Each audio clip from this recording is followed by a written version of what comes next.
and did the placement stitching. And the next step, I did do separated sections for the bow part and the legs and everything. That way if you wanted to switch up the colors, you can. But the second step and then the following 2 steps thereafter can be the exact same color if you have a single needle and you don't want to change out the color, which I'm going to do. We're just going to go for red. So our next step is to lay in your fabric, whether that be vinyl, felt, fleece, or cotton, whatever you want to use, and go ahead and run that next stitch.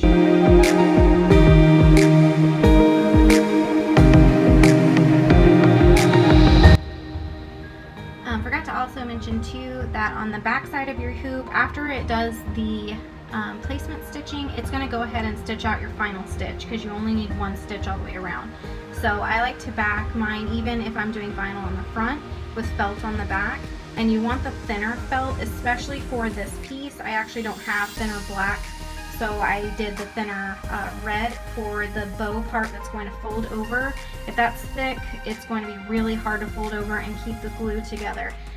But since I don't have the thinner black, I'm going to use that for the bottom pieces that don't really need to bend over. So make sure you have that on the back of your hoop. I went ahead and just stitched out the first portion, and now it's going to stitch out the outline of the shoes and the boots.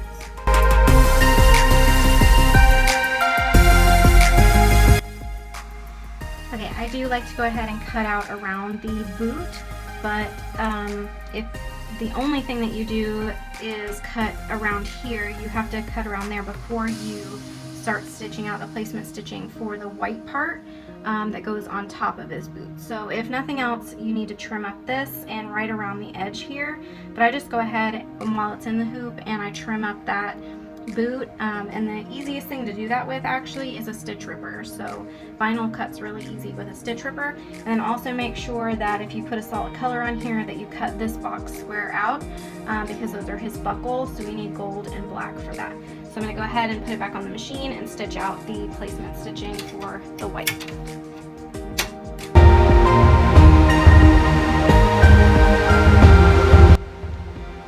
So after that placement stitch, I went ahead and put the pieces of white vinyl on here, and I'm going to go ahead and stitch the tack down stitching.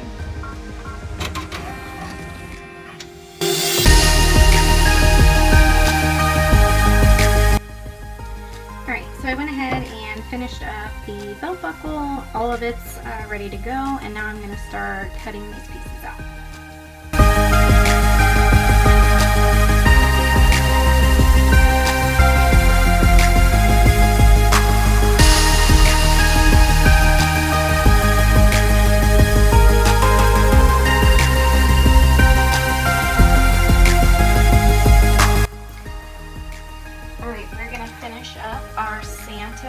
Hair bow. So here are all my pieces cut out. I went ahead and glued the black part onto the gold part of the buckle. So we're going to take our center pieces first, just like all the other bows. Put a little dot of hot glue here, bring it in directly to center, hold down, do the same thing with the other side, and then clamp.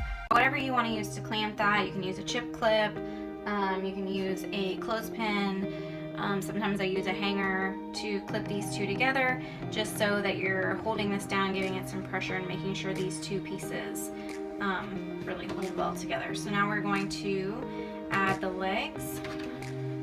I put my glue right here, and this goes on the back,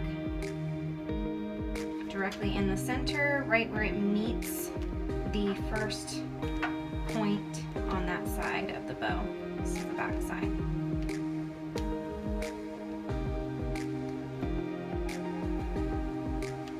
Okay, same thing with the other leg. Glue here, and then we're going to butt these two up together so that they're in line. And again, we're going to clamp here or clip together and make sure we have a really good bond here on the legs. Alrighty, so we got that good and dry, and now all we have to do is glue on our buckle portion. Again, you can clamp clamp down here so that you get a good bond. And then you just are going to add your back attachment piece with an alligator clip or a barrette, whatever you want to add onto the back of your bow or your hair attachment. Look how cute that is.